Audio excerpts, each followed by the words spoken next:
नमस्कार मित्रांनो, स्वागत आहे तुमचे सनातन सायन्स जर्नी ह्या YouTube चॅनलला. मी डॉक्टर तुकाराम राठोड. अस्वीकरण डिस्क्लेमर. या व्हिडिओतील माहिती ही तर्क, तथ्य व प्रमाणाच्या आधारे प्रस्तुत केली आहे. इथे कोणत्याही धर्म, मजहब किंवा रिलीजनच्या भावना दुखवणे हा उद्देश नसून सत्य सांगणे आहे. समाजात दुष्प्रचार करून भारतीय संस्कृतीला विकृत व अप्रासंगिक ठरवून देशाला बदनाम करणाऱ्या देशी व विदेशी शक्तींवर पलटवार करणारे चॅनल आहे. या चॅनलचा कोणत्याही राजकीय, धार्मिक, प्रादेशिक किंवा जागतिक संघटनेशी संबंध नसून हे एक स्वतंत्र व सनातनी भारतीय संस्कृतीची माहिती देणारे व्यासपीठ आहे. इथे आपल्या भारतीय संस्कृती व प्राचीन सभ्यता याची अचूक माहिती देणे हा एकमेव उद्देश आहे. इथे दिलेल्या माहितीचा पडताळा करण्यास दर्शक पूर्णपणे स्वतंत्र आहे, त्यांना प्रोत्साहन करण्यात येतं आणि या व्हिडिओ मधील माहिती कुणीही तर्क, तथ्य व प्रमाणाच्या आधारे आपल्या क्षेत्रीय किंवा प्रांतीय भाषेत पुनः प्रस्तुत करू शकता. ह्या व्हिडिओचे जे कंटेंट्स आहेत, माहिती आहे, ती कॉपीराइट नसून ह्या माहितीचे सर्व अधिकार सर्व सनातनी प्रेमींना दिले गेलेले आहेत. सर्वप्रथम आपण ज्या गायत्री शक्तीद्वारे या सृष्टीची निर्मिती करण्यात आली त्या माता भगवती गायत्रीचं स्मरण करूया. ओम भूर्भुवः स्वः तत्सवितुर्वरेण्यं भर्गो देवस्य धीमहि धियो यो नः प्रचोदयात. भावार्थ: त्या प्राणस्वरूप, दुःखनाशक, सुखस्वरूप, श्रेष्ठ, तेजस्वी, पापनाशक, देवस्वरूप परमात्म्याला आम्ही अंतरात्म्यात धारण करतो. तो परमात्मा आमच्या बुद्धीला सन्मार्गावर प्रेरित करो. सनातन भारतीय संस्कृती परिचय. वंदे मातरम.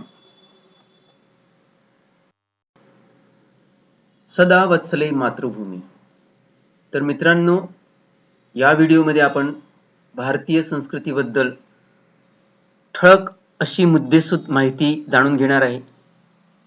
आपण बघणार आहे खरी भारतीयता काय, भारतीय संस्कृती का देव संस्कृती आहे, खरे भारतरत्न कोण आहेत, भारतीय धर्म काय व हिंदू धर्माचे स्थान कुठे, का भारतीय संस्कृती ही हिंदू संस्कृती मानली जाते, सनातन धर्म, हिंदू धर्म, आर्य धर्म, वैदिक धर्म, देव धर्म काय आहे, चातुर्वर्ण काय आहे, चार आश्रम काय आहेत आणि हिंदू धर्माचे खरे स्वरूप काय आहे.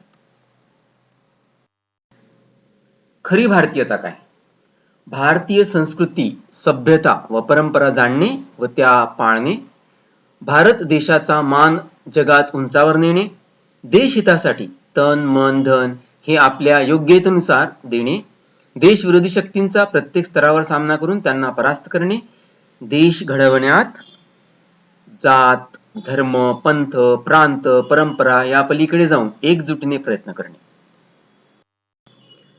भारतीय संस्कृती का देव संस्कृती आहे, वेद, उपनिषद, पुराण, रामायण, महाभारत यावर आधारलेली संस्कृती. भगवान राम, श्रीकृष्ण, महावीर, बुद्ध, गुरु नानक यासारखे महापुरुष याच भूमीत जन्माला आलेत. संत ज्ञानेश्वर, तुकाराम, कबीरदास, रविदास, मीराबाई, नरसिंह सरस्वती, नामदेव महाराज, कान्होपात्रा, राघवेंद्र स्वामी, स्वामी समर्थ, रामकृष्ण परमहंस, शारदा देवी, विवेकानंद, स्वामी प्रभुपाद, स्वामी समर्थ इत्यादी संत याच पवित्र भूमीत जन्माला आलेले आहेत. चंद्रगुप्त मौर्य, कनिष्क, समुद्रगुप्त, हर्षवर्धन, छत्रपती शिवाजी महाराज, महाराणा प्रताप, पृथ्वीराज चव्हाण, सुहेलदेव, छत्रसाल, तोमर राजवंश, चोला राजवंश असे अनेक धर्माचे रक्षण करणारे वीर योद्धे याच भूमीत जन्माला आलेले आहेत. तक्षशिला भगवान राम यांचे भाऊ भरत याचा मुलगा राजा तक्ष याने सुरुवात केली व नालंदा गुप्त साम्राज्य काळात कुमारगुप्त या राजाने स्थापन केलेले जागतिक विश्वविद्यालय जिथे सांस्कृतिक, धार्मिक, साहित्य, कला, खगोलशास्त्र, योग, आयुर्वेद याचे शिक्षण दिले जात होते आणि हे सगळं आपल्याच भूमीत आहे. अणूच्या शोधापासून अंतरिक्षापर्यंतचे ज्ञान सर्वप्रथम भारताने जगाला दिले. ही अशी देवसंस्कृती आहे. खरे भारतरत्न कोण आहेत? आजच्या काळात जे भारतरत्न दिलं जातं त्याचे मापदंड जे काही असतील, पण आपण खूप मोठा वारसा विसरलोय आणि खरे भारतरत्न काय ते कदाचितच ठराविक लोकांना माहिती असेल. पहिले भारतरत्न आर्यभट्ट 476 ते 550 इसवी सन बाद. कोपर्निकसच्या 1000 पूर्वी पृथ्वी गोल व सूर्याभोवती फिरते हे शोधले. शून्य ह्या संख्येचा शोध लावला. दुसरे भारतरत्न भास्कराचार्य 1114 ते 1185 इसवी सन बाद. न्यूटनच्या 500 वर्षापूर्वी गुरुत्वाकर्षणचा शोध लावला.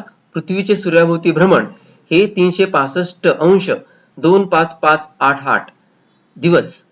अर्थातच जर का आजच्या सायन्सच्या दृष्टीने विचार केला तर 365 अंश 2563 एवढे दिवस.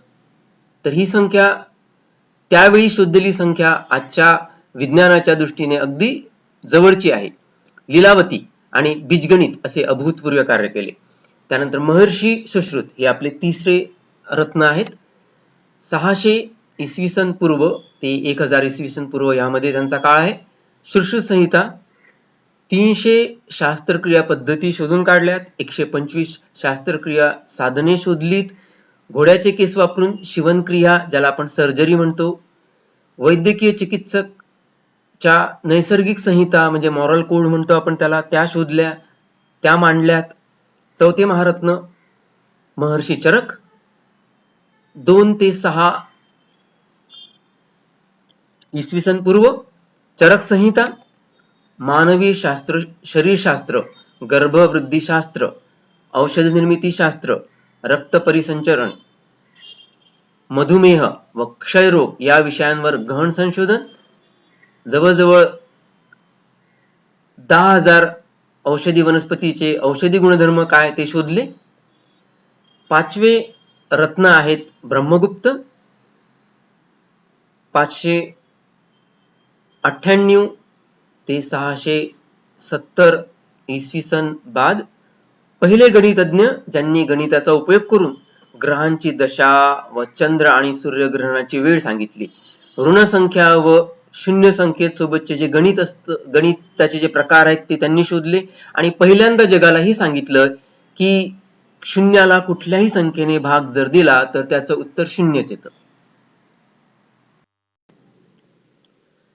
6वे रत्न आहेत वराहमिहिर 505 ते 587 इसवी सन बाद. एक शाकद्वीपीय ब्राह्मण. 3 महत्वपूर्ण पुस्तके बृहज्जातक, बृहत्संहिता आणि पंचसिद्धांतिका. चंद्र आणि इतर ग्रह स्वयंप्रकाशित नसून सूर्याकडून ऊर्जा घेतात हा सिद्धांत पहिल्यांदा त्यांनी मांडला. वास्तुविद्या, भवन निर्माण कला, वायुमंडल, प्रकृती, वृक्षायुर्वेद या विषयांचे शोध लावलेत. पर्यावरण विज्ञान ज्याला आपण इकोलॉजी म्हणतो, जल विज्ञान, हायड्रोलॉजी म्हणतो, भूमी विज्ञान किंवा भूविज्ञान, जिओलॉजी यावर खूप प्रकाश टाकला. असे हे महान रत्न ज्यांना आपण विसरलो. 7वे रत्न आहे महर्षी कणाद 600 इसवी सन पूर्व. वैशेषिक सूत्र या ग्रंथातून अणु व अणुबॉम्ब याविषयी जॉन डाल्टनच्या तब्बल 2600 वर्षाआधी शोध लावला. विश्वाच्या निर्मितीत आणि अस्तित्वाचे स्पष्टीकरण अणुसिद्धांताद्वारे मांडले. आणि जे आम्ही 3 नियम म्हणतो, 3 लॉज ऑफ मोशन, तर ते पहिल्यांदा यांनी जगासमोर मांडले. वेगः निमित्त विशेषात कर्मणो जायते, वेगः निमित्तापेक्षात कर्मणो जायते, नियतदिक क्रिया प्रबंध हेतु, वेगः संयोग विशेष विरोधी. अर्थात वेग मोशन 5 द्रव्यापासून निर्मित व विशेष कर्मामुळे उत्पन्न होते आणि एका नियमित दिशेने क्रिया होत असल्या कारणाने संयोग विशेषाने नष्ट होते आणि उत्पन्न होते. आणि तुमच्या भाषेत सांगायचं झालं, meaning action on objects generates motion. The external action being direction cause the motion to be directional An equal and opposite action can neutralize the motion. भारतीय धर्म काय व हिंदू धर्माचे स्थान कुठे? आपल्या भारतीय धर्मांना सनातन धर्म असं संबोधलं जातं. तर आपण सनातन धर्म काय हे जाणून घेऊया. सनातन याचा अर्थ होतो शाश्वत, चिरकाल, अव्याहत, अबाधित, पुरातन कालाची, अनादि सिद्ध. आणि धर्म म्हणजे धारण करा असावा तो, धारण करता यावा असा तो धर्म, ज्याला आपण सहज धारण करू शकतो, ग्रहण करू शकतो, किंवा जो आपल्याला धारण करू शकतो. तर हिंदू धर्म हा मूळ सनातन धर्म आहे. जैन धर्म भगवान महावीर क्षत्रिय कुळात जन्म, राजा सिद्धार्थ यांचे पुत्र यांनी त्याची स्थापना केली. बुद्ध धम्म भगवान गौतम बुद्ध क्षत्रिय कुळात राजा शुद्धोधन यांचे पुत्र त्यांनी स्थापना केली. शीख धर्म गुरु नानक क्षत्रिय कुळात जन्म, व्यापारी कल्याणचंद्र दास बेदी यांचे पुत्र यांनी त्याची स्थापना केली. आणि भारतीय राज्यघटनेच्या अनुच्छेद 25 यानुसार जैन, बुद्ध आणि शीख हे धर्म हिंदू धर्माच्या अंतर्गत येतात. का भारतीय संस्कृती ही हिंदू संस्कृती मानली जाते? बऱ्याचशा लोकांचा असा समज आहे, किंबहुना गैरसमज आहे, जो हेतुपुरस्सर पसरवण्यात आलेला आहे आणि त्यामागचं खूप मोठं षडयंत्र आहे. ते आपण एका वेगळ्या व्हिडिओत जाणून घेऊ. आता आपण हे बघूया की भारतीय संस्कृती आणि हिंदू संस्कृती हे पर्यायवाचक काय आहे. बृहस्पत्याशास्त्र, बृहसंहिता, बृहस्पती आगम आणि आद्य शंकराचार्य श्री निश्चलानंदजी यांनी ऋग्वेद आणि कालिका पुराण यामधील पुरावे देऊन हे सिद्ध केलंय की भारतीय संस्कृती हिंदू संस्कृती आहे आणि सनातन जो धर्म आहे तोच हिंदू धर्म आहे. तर आपण बृहस्पती आगम या ग्रंथामधले 2 मंत्र पुरावा म्हणून जाणून घेऊ. पहिला मंत्र आहे ओंकार मूलमंत्राढ्य पुनर्जन्म दृढाश्य गोभक्तो भारत गुरु हिंदुरी सन दूषक हिंसया दुयते चित्तम तेन हिंदुरीतिरीत. भारत देशात ज्याचा प्रारंभ झाला, ओंकार ज्याचा मूळ मंत्र आहे, पुनर्जन्मावर ज्याचा दृढ विश्वास आहे, दृढ आस्था आहे आणि हिंसेची जो निंदा करतो तो हिंदू. दुसरा मंत्र हिमालयात समारभ्य यावत इंदू सरोवरम तम देव निर्मितम देशम हिंदुस्थानम प्रचक्षते. हिमालयापासून प्रारंभ होऊन इंदू सरोवर हिंद महासागरापर्यंत, अर्थातच ह आणि स सिंधू हिंदू हे पर्यायवाची शब्द आहेत आपल्या संस्कृतमध्ये. कमीत कमी हिंदू इंदू यासाठी तरी पर्यायाने वापरले जातात. तर हा जो हिंद महासागरापर्यंत पसरलेला जो देश आहे हा देवनिर्मित देश हिंदुस्थान म्हटला जातो. आणि स्वामी विवेकानंदांनी काय म्हटलंय, गर्व से कहो हम हिंदू है. आणि आमचे महाराष्ट्राचे दैवत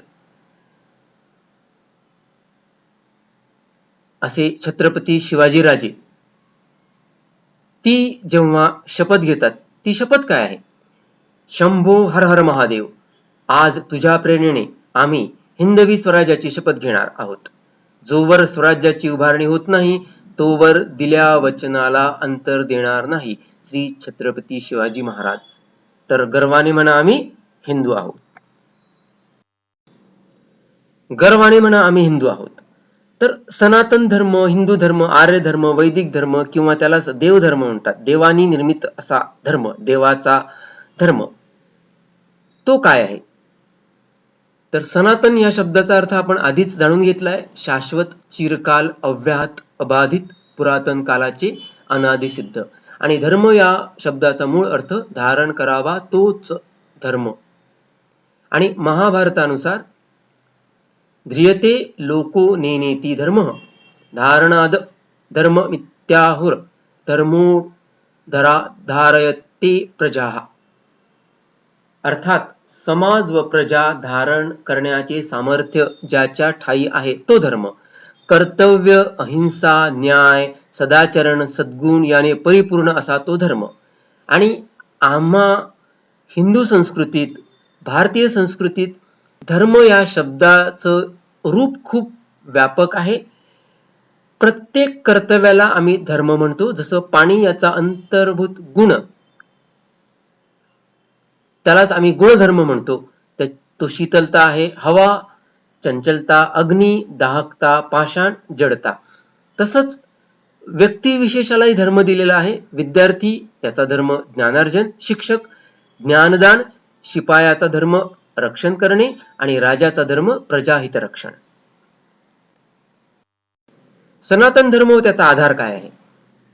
तर वेद 4 आहेत. ऋग्वेद, यजुर्वेद, सामवेद आणि अथर्ववेद. श्रुती 22 आहेत. स्मृती 18 आहेत.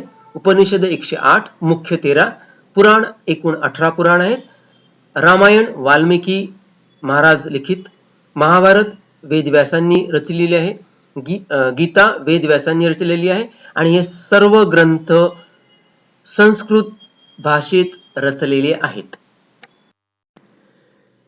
जाणून घेऊया चातुर्वर्ण काय आहे.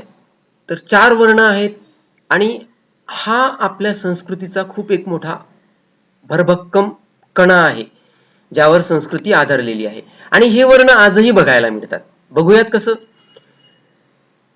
ब्राह्मण ज्ञानाचा दीपक जाळून आपल्या विद्या व बुद्धीने समाजाला अज्ञानातून बाहेर काढणारा. पूर्वीच्या काळात वेद यज्ञ ज्ञानार्जन व ज्ञानदान करणारा हा ब्राह्मण समजला जायचा. आणि ब्राह्मण ह्याचा अर्थ काय? ब्रह्म जाणी तोची ब्राह्मण, म्हणजे जो ज्ञानाला जाणून घेतो, जो ज्ञानार्जन करतो आणि ज्ञानी होतो तोच ब्राह्मण. तर आजच्या काळात पुजारी, विद्वान आणि शिक्षक हे सगळे या ब्राह्मण वर्णात येतात. क्षत्रिय म्हणजे जो इतरांना रक्षण देतो अर्थात छत्र देतो तो क्षत्रिय. आजच्या काळात शासक, योद्धा, सैनिक आणि प्रशासक हे सगळे क्षत्रिय वर्णात येतात. वैश्य म्हणजे व्यवसाय करणारा, कृषी शास्त्रज्ञ, पशुपालक आणि व्यापारी हे सगळे वैश्य वर्णात येतात.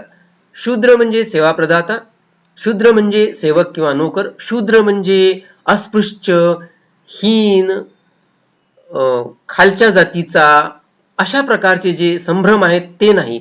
शूद्र हे सेवा करणारे आहेत, सेवा देणारे आहेत. जसं वेटर, आजच्या काळात हवाई सुंदरी, एअर होस्ट्रेस, बस चालक, नावी, गवडी हे सगळे शूद्र या वर्णात येतात. भगवद्गीता अध्याय 18 श्लोक 41 यामध्ये काय सांगितलंय वर्णाविषयी ते बघूया. ब्राह्मण क्षत्रिय विशाम शूद्राणाम च परंतप कर्माणि प्रविभक्तानि स्वभाव प्रभवैर्गुणे हे परंतप. ब्राह्मण, क्षत्रिय, वैश्य, शूद्र यांच्या कर्म स्वभावामुळे त्यांच्या गुणांच्या अनुक्रमे 4 वर्णांमध्ये विभागलेले आहेत. तर गीतेत ह्याची साक्ष आहे की गुणाप्रमाणे त्याचं वर्गीकरण झालेलं आहे, त्यांच्या जातीप्रमाणे नाही. आणि लक्षात असू द्या, वर्ण, जात, कास्ट हे एक नाही. मी या वर्ण, जात, कास्ट ह्या विषयावर एक वेगळा व्हिडिओ तयार करणार आहे. त्यावेळी बघू आपण हे काय नेमकी भानगड आहे ती. 4 आश्रम काय? तर आमच्या संस्कृतीचा अजून एक खूप मोठा आधार, तो आधार म्हणजे 4 आश्रम. आणि ऋषी मुनींनी ह्या 4 आश्रमाची परंपरा स्थापित करून आम्हा लोकांना संसाराकडून मोक्षाकडे कसे जायचे आणि तो सहज मार्ग आम्हाला उपलब्ध करून दिला. आणि आजच्या काळात जर आम्ही ह्याच 4 आश्रमांना घेऊन आपलं जीवन व्यतीत करत असू तर निश्चितपणे संसारातून सहजरित्या मोक्षाकडे जाता येईल. पहिला आश्रम ब्रह्मचर्य आश्रम, वर्ष 8 ते 24 ही शिक्षणाची अवस्था असते जिथे ब्रह्मचर्य पालन करून संयमित जीवन जगून ज्ञानार्जन करायचं असतं. धर्मग्रंथ, तत्वज्ञान, विज्ञान आणि तर्कशास्त्र यांचा अभ्यास करायचा, वैदिक पद्धतीने यज्ञ करायचा, अत्यंत कडक नियमांचे पालन करायचे जसं ब्रह्मचर्य, सत्यवचन, भाषा माधुर्य, शारीरिक तप हे सगळं करून, उदाहरणार्थ जसं थंड पाण्याने स्नान करणे हिवाळ्यात आणि रात्री मिताहार घेणे, ह्या सगळ्या गोष्टी पालन करत स्वतःला प्रत्येक परिस्थितीत तोंड देण्या एवढं सामर्थ्य मिळवण्यासाठी प्रयत्नरत राहून जीवन जगणे म्हणजेच ब्रह्मचर्य. गुरुची सेवा आणि घरकाम हेही त्या विद्यार्थ्यांच्या शिक्षणाचे अंग असतात. आणि अशा प्रकारचे ब्रह्मचर्य जीवन जगून ते बालक 8 ते 24 वर्षात एक सुदृढ युवक बनतात. गृहस्थ, वय वर्ष 25 ते 48, स्वतःचे कुटुंब वाढवावे, समृद्ध मार्गाने कार्य करून आपल्या बायको मुलांचे पोषण करावे, आपल्या आई वडिलांना मदत करावी, त्यांची सेवा करावी आणि धर्मदायांसाठी उदार हस्ते दान करावे, धर्माचे रक्षण करावे, अशा अपेक्षा असतात. त्याच्या धार्मिक कर्तव्यात धर्मग्रंथाचे अध्ययन आणि दैनिक वैदिक यज्ञ याचाही समावेश असतो. आणि आज आपण या परंपरा विसरलोत. म्हणजे यज्ञ हे ब्राह्मणांनीच करायचे असतात किंवा मग धर्मग्रंथाचे अध्ययन फक्त काही ठराविक लोकांनीच करायचे असतात, असं काही नाही. मी तुमच्या माहितीसाठी सांगतोय की मी एक इतर मागासवर्गीय आहे आणि आज मी वेद, स्मृती, श्रुती, उपनिषद, पुराण ह्याचे अध्ययन सुरू केले. कारण मला हे शोधायचे होते की खरंच आम्ही भारतीय खरंच बाहेरचे आहे की मूळ निवासी आहे. आणि त्यातच मी ह्या आश्रमांचा, विविध परंपरेचा अभ्यास केला आणि तेच तुमच्या समक्ष मांडण्याचा प्रयत्न करतोय. वानप्रस्थ, 49 ते 72 वर्ष, घरदार कुटुंब सोडून वनात जाऊन एकांत राहणे आणि ध्यान करणे. जीवनाच्या अंतिम अवस्थेसाठी तयारी करण्याच्या उद्देशाने रोज यज्ञ करायचे, ब्रह्मचर्याचे पालन करायचे आणि आपले जीवन परमेश्वराच्या ध्यासात वाहून टाकायचे. आता वाहून टाकण्याचा अर्थ हा नाही की बाकी सगळ्या गोष्टी सोडणे. वाहून टाकण्याचा अर्थ हा होतो की सगळे भोग भोगून झाल्यानंतर आता तरी त्यापासून परावृत्त होऊन आपल्या स्वतःच्या आत्मकल्याणासाठी लक्ष केंद्रित करावं, एवढंच. संन्यास, 73 वर्षापुढे, वानप्रस्थीला पुरेशी आत्मशक्ती मिळाल्यानंतर आपल्या सर्व संपत्तीचा त्याग करून आपल्या पत्नीची काळजी आपल्या मुलांवर सोपवून किंवा मग पत्नीची तयारी असेल तर तिला सोबत घेऊन वानप्रस्थाची, संन्यासाची तयारी करावी, संन्यास घ्यावा. या आश्रमात जागोजागी फिरून अन्नाची भीक मागणे म्हणजे अर्थातच दीक्षा देणे आणि भिक्षा घेणे, जपजाप्य, ध्यान, इष्टदेवतेची पूजा, धर्मग्रंथाचे अध्ययन करणे, ह्या सगळ्या गोष्टींचा समावेश असतो. एकंदरीत आपण मोक्ष मिळण्यासाठी काय करावे ते सगळं आपण करतो. जाती, लिंगभेद ह्याचा विचार न करता सर्व हिंदू धर्मियांसाठी या दुष्टार्थाने हजारो वर्षापूर्वी जेवढी महत्ती या 4 वर्णाची होती तेवढी महत्ती आजही आहे. सनातन हिंदू धर्माचे खरे स्वरूप काय आहे? तर हिंदू धर्माचे सिद्धांत मुख्यत्वे करून अशा प्रकारे आहेत. ईश्वर एक, नाव अनेक, ब्रह्म हे परम तत्व आहे आणि सर्वव्यापी आहे, म्हणजे ईश्वर सर्वव्यापी आहे. ईश्वराला घाबरू नये, ईश्वरावर प्रेम करावे, ईश्वराकडून प्रेरणा घ्यावी आणि म्हणूनच विठ्ठल माऊलीला माऊली म्हटलं, आई म्हटलेलं आहे. कृष्णाला कधी सखा, कधी मित्र, कधी प्रियकर, तर कधी संत मीराबाईंनी त्याला पती सुद्धा म्हटलेला आहे. तर अशा रूपाने आपण ईश्वराची पूजा करतो. ईश्वर हा आपला जवळचा आहे, त्याला घाबरायची गरज नाही. हिंदुत्वाचे लक्ष स्वर्ग नरक याच्या पलीकडचे आहे, मोक्षासाठी आहे. हिंदू धर्मात कोणी एक पैगंबर किंवा देवदूत नाही. धर्म रक्षणासाठी ईश्वर वारंवार जन्म घेतो. परोपकार पुण्य आहे, दुसऱ्यांना कष्ट देणे पाप आहे. प्राणी मात्राची सेवा ही परमात्म्याची सेवा आहे. स्त्री आदरणीय आहे. सतीचा अर्थ पतीविषयी सत्यनिष्ठा आहे. सतीचा अर्थ स्वतःला जाळून घेणे नाही. हिंदुत्वाचा वास हिंदूच्या मनात, संस्कारात आणि परंपरेत आहे. पर्यावरणाची रक्षा आणि त्याच्याविषयी जागरूकता ही अनिवार्य आहे. हिंदू दृष्टी समतावादी आणि समन्वयवादी आहे. आत्मा अजरमर आहे. सर्वात मोठा मंत्र वेद मंत्र गायत्री मंत्र आहे. आणि हिंदू धर्मात पर्व आणि सण हे वैज्ञानिक असून हे आनंद देण्यासाठी आणि आनंदित राहण्यासाठी साजरे केले जातात. तर मित्रांनो, जाता जाता काय ऐकताय तुम्ही? तर मी हे ऐकवतोय तुम्हाला, महाभारत एक इतिहास आहे. इतिहास याचा अर्थ इति आणि हास हे दोन शब्द, अर्थातच त्याला अजून जर का आपण त्याची फोड केली तर इति ह आणि आस, त्याचा अर्थ असा होतो त्यामुळे खरोखर ते घडले होते. So it Indeed happened. हे असे घडले आणि जे जसे घडले ते त्याच पद्धतीने लिहिले त्यालाच इतिहास म्हणतात. महाभारत ही काही फॅन्टसी नाहीये किंवा कल्पोकल्पित लिहिल्या गेलेले एक कादंबरी सारखे पुस्तकही नाही. तर महर्षी वेदव्यास जे जन्माने क्षुद्र होते पण कर्माने ब्राह्मण होते, यावरून हे सिद्ध होतं की पूर्वी वर्ण बदलणे हे आपल्या कर्मानुसार आपण जे काही करू त्यानुसार ठरवलं जायचं. तुम्ही जन्माने शूद्र जरी असाल आणि कर्म तुमचे जर का ब्राह्मणासारखे असतील, ज्ञानी असाल, तुम्ही ज्ञानार्जन करत असाल, ज्ञान वाटत असाल, समाजाचं उत्थान करत असाल, त्यावेळी तुम्हाला क्षुद्र नाही ब्राह्मण म्हटलं जायचं. आणि महर्षी वेदव्यासांनी महाभारत हे महाकाव्य रचले. वर्णरूपांतर हा भारतीय संस्कृतीचा सहज गुण आहे. तर मित्रांनो, कसा वाटला हा व्हिडिओ? जर खरंच आवडला असेल तर जास्तीत जास्त लोकांपर्यंत पोहोचवा. मी तरुण पिढीला असं आवाहन करतो की त्यांनी हा व्हिडिओ जास्तीत जास्त वयोगट 10 ते 25 हे जे मुलं मुली आहेत त्यांच्यापर्यंत पोहोचा आणि मला मदत करा. भेटूया पुढच्या व्हिडिओत. तोपर्यंत जय हिंद, जय भारत, वंदे मातरम.